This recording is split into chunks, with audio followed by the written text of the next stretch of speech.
ఇప్పుడు పడే వర్షాలకి ఏంటి మనకి ఎలా అనిపిస్తుంది అంటే వేడి వేడిగా స్పైసీగా మన నాలుకకి రుచికరంగా ఏదైనా తినాలి అనిపిస్తుంది.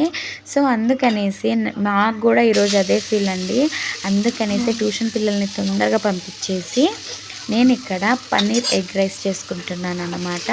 ఏం లేదండి, పన్నీర్కి ఉప్పు, కారం, పసుపు, కొంచెం అల్లం పేస్ట్ వేసి మ్యారినేషన్ చేసుకొని ఇలాగా 2 వైపులుగా కాల్చుకున్న వాటిని ఇలా చిన్న చిన్న ముక్కలుగా కట్ చేసి పక్కన పెట్టుకుంటున్నాను అన్నమాట. అదే బాండీలో ఇంత చిన్న కట్ చేసుకుంటున్నాను. నేనైతే కట్ చేసుకుంటున్నాను, మీ ఇష్టం అనమాట. నేను ఎందుకు చిన్నగా కట్ చేస్తున్నానంటే మరి చిన్నగా మా మోక్షిత్కి ఇష్టం ఉండదండి పన్నీరు. వాడు అసలు తిన్నాడు. ఈ ఎగ్ రైస్ తోటి మిక్స్ చేసేస్తే కొంచెం ఏదన్నా ఒకటో రెండన్నా తింటాడు అని అనేసి, ఎందుకంటే పన్నీర్ అనేది ప్రోటీన్ సోర్స్ కదా, మంచిది మనకి అనేసి నా బాధ. వాడేమో తినడు, ఇదేమంటారు పన్నీర్ తినడు, నెయ్యి వేసినవి తినడు. వాడితో నాకు మామూలు తలనొప్పి కాదు ఫుడ్ విషయంలో. ఇక్కడ వచ్చేసి నేను బాండీలో నూనె వేసుకున్నాను. 2 స్పూన్స్ వేసుకున్నానండి. ఎగ్ స్క్రాంబుల్ చేస్తాను అనమాట. ఎగ్స్ పగలగొట్టి వేసుకోవడమే, మీకు తెలుసు కదా, స్పెషల్గా చెప్పనవసరం లేదు. ఇందులోకి ఉప్పు, కారం ఏమి వేయట్లేదు, పసుపు కూడా వేయట్లేదు. నార్మల్ ఎగ్స్ వేసుకొని వేయించుకుంటున్నాను అన్నమాట. నేను ఇవి వేయించుకొని పక్కకు తీసి పెట్టుకుంటానండి. పక్కకు తీసి పెట్టుకున్నాకనే నెక్స్ట్ ఇంకా చాలా ప్రాసెస్ ఉందిలేండి, చెప్తాను మంచిగా తీరిగ్గా. బయట ఎగ్ రైస్ తినాలంటే ఈ మధ్య ఎందుకో కొంచెం మనసు ఒప్పట్లేదండి. వచ్చే న్యూసెస్ వింటుంటే అక్కడ ఇలా చేశారు, అలా చేశారు, అవి ఇలా ఉన్నాయి, అలా ఉన్నాయి, ఇవన్నీ చెప్తుంటే పురుగులు ఉన్నాయి, అవి ఉన్నాయి, ఇవి ఉన్నాయి అంటే అసలు తినబుద్ధి అవ్వట్లేదు. సో అందుకనేసి కష్టమో నష్టమో ట్రై చేస్తూ ఉంటే అవే వచ్చేస్తాయండి మనకి.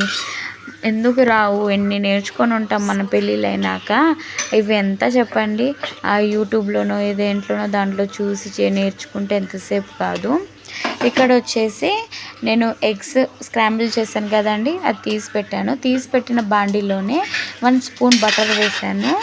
బటర్ ఒకటే కాదండి, బటర్ ఒకటే సరిపోదు మనం చేసే రెసిపీకి. సో ఒక 2 టేబుల్ స్పూన్ ఆఫ్ ఆయిల్ వేస్తున్నాను.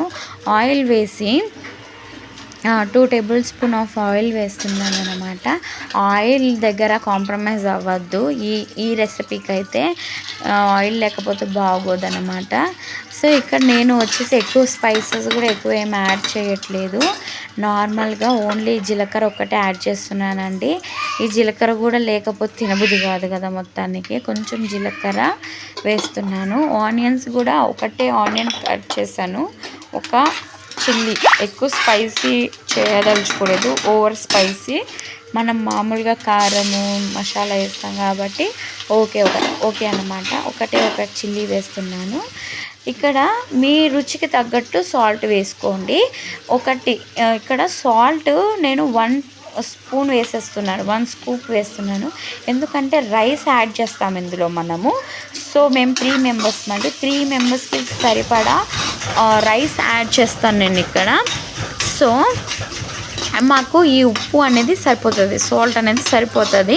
సాల్ట్, కొంచెం పసుపు, అల్లం వెల్లుల్లి పేస్ట్ కూడా ఇంట్లో పట్టినదే, బయటదైతే కాదండి. ఇలాంటి రెసిపీస్కి అల్లం వెల్లుల్లి పేస్ట్ ఇంట్లో పట్టిందైతే చాలా బాగుంటుంది. ఎంతైనా మనం ఇంట్లో చేసుకున్నదే బాగుంటుంది, హెల్దీ అన్నమాట. ఇక్కడ వచ్చేసి పసుపు వేసి కొంచెం కలబెట్టుకుంటున్నాను. ఇందులోకి 1 టేబుల్ స్పూన్ చెప్పాను కదా అల్లం వెల్లుల్లి పేస్ట్ వేసాను.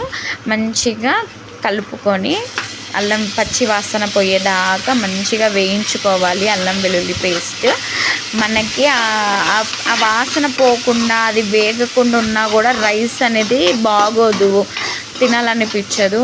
ఎందుకో నాకు తినాలనిపించదు అలా పచ్చి వాసన వస్తే. ఇక్కడ వచ్చేసి కరివేపాకు కొంచెం వేసుకుంటున్నాను, నేను ఎక్కువ వేసుకోవట్లేదు. ఎందుకంటే నాకు కరివేపాకు ఫ్లేవర్ అనేది ఎక్కువ రాకూడదు అని అన్నమాట. అంతకు మించి ఏం లేదు. అండ్ ఇంకొకటి ఏంటి అంటే ఇక్కడ వచ్చేసి నేను ఫ్రోజన్ బఠానీ అండ్ స్వీట్ కార్న్ అన్నమాట తీసుకున్నాను. నీళ్ళలో నానబెట్టుకున్నాను. ఫ్రోజన్ అయినవి కదా అండి, కొంచెం నీళ్ళలో అలా వేసి తీసి వేసుకుంటే బాగుంటుంది అన్నమాట. వేసుకుంటున్నాను. వాటిని కూడా కొంచెం అంత దాన్ని బాగా వేయించిన అవసరం లేదు. ఒక 2 మినిట్స్ అలా లిడ్ పెట్టి తీస్తే చాలు. ఆ ఉప్పు అనేది దానికి పట్టడానికి, అంతే, వాటికి పట్టడానికి. మంచి ఫైబర్ అండి, మనకి బఠానీ నుంచి మంచి ఫైబర్ వస్తుంది అనమాట. చూడండి, ఇక్కడ ఎగ్, ఇంకొకటి పన్నీరు యాడ్ చేస్తున్నాను. ఇక్కడ స్వీట్ కార్న్, బఠానీ యాడ్ చేస్తున్నాను. అంటే ఎంత ఫైబర్, ఎంత ప్రోటీనో చూడండి 1 మీల్లో. ఇక్కడ వచ్చేసి కారము, నేను వచ్చేసి ఎన్టీఆర్ గరం మసాలా, అదే చికెన్ మసాలా తీసుకున్నాను. నేను ఇంట్లో పట్టింది కాదు. సో ఇది కొంచెం టేస్ట్ బాగుంటుంది కదా చికెన్ మసాలా అన్నట్టు చికెన్ మసాలా వేస్తున్నాను. మామూలుగా అలా వేయించుకొని లిడ్ పెట్టుకొని ఒక 2-3 మినిట్స్ ఉంచేసి తీసేసి మనం రైస్ యాడ్ చేసుకోవడమేనండి.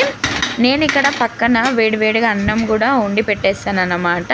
ఇక్కడ ఇందులోకి పన్నీర్ ముక్కలు, ఎగ్, మనం స్క్రాంబుల్ చేసుకునే ఎగ్ కలపడం చెప్పడం మర్చిపోయాను మీకు. ఇక్కడ రెండింటిని వేసి మంచి కలపెట్టుకొని లిడ్ పెట్టేసి ఒక 2-3 మినిట్స్ ఉంచేయండి. మంచిగా మసాలా ఏదైతే ఉందో అది మంచిగా ఈ ఎగ్కి, పన్నీర్కి కూడా చక్కగా పడుతుంది అన్నమాట. పట్టాక మనం రైస్ని మనం ఇందులో వేసేసి మంచిగా కలపెట్టుకుంటాము. దానిలో ఒక నిమ్మకాయ కూడా పిండుకుంటాం అన్నమాట. అసలు వేడిగా ఇలా పొగలు వస్తూ ఉంటుందండి. రైస్ వేడిగా చల్లగా వాతావరణంలో తింటే చాలా బాగుంటుంది అన్నమాట. నాకు, మా మోక్షిత్కి, మా వారికి ముగ్గురికి మాకు ఇలా తినడం చాలా ఇష్టం అన్నమాట. మా వారు ఏమైనా చేస్తావా స్పెషల్గా అని అడిగి ఎగ్స్ తీసుకొని వచ్చి పెట్టి వెళ్ళారు బయటికి. అది మన ఫ్యామిలీ టైం అంటే ఇంకా ఏదో ఒకటి స్పెషల్గా చేసుకొని తింటే బాగుంటుంది కదా, ఎప్పుడు బయటవి తింటే బాగోదు కదా. ట్రై చేయండి మీరు కూడా. నాకు కామెంట్ సెక్షన్లో కామెంట్ చేయండి. మీరు ఈ రెసిపీని యాజ్ ఇట్ ఈస్గా చేసి ఎలా ఉంది, మీకు ఎలా కుదిరింది నాకు చెప్పండి. చెప్పడం అయితే మర్చిపోవద్దు. బాగుంటుందండి, ఒకసారి ట్రై చేయండి. ఇందులోకి స్ప్రింగ్ ఆనియన్స్ లేవు నా దగ్గర. లేదు అని అంటే అవి వేసినా కూడా చాలా అంటే చాలా బాగుంటుంది. కొత్తిమీర కానివ్వండి, నేను కొత్తిమీర వేయదలుచుకోలేదు, నేను వేయట్లేదు. స్కిప్, ఆప్షనల్ అనమాట. మీ ఆప్షనల్ వేసుకోవచ్చు, బాగుంటుందండి. ఇక్కడ వచ్చేసి నేను కలిపేసి అన్నం మొత్తం కలిపాను. ఒక లెమన్ కూడా కలుపుకున్నాను, మీకు చెప్పడం మర్చిపోయానేమో. ఇక్కడ చూడండి, నేను సర్వ్ చేసుకుంటున్నాను. 1 బౌల్ రైస్ తీసుకుంటున్నాను. ఒక్క బౌల్ రైస్లో మనకి ప్రోటీన్, ఫైబర్, టేస్ట్ అసలు చూడండి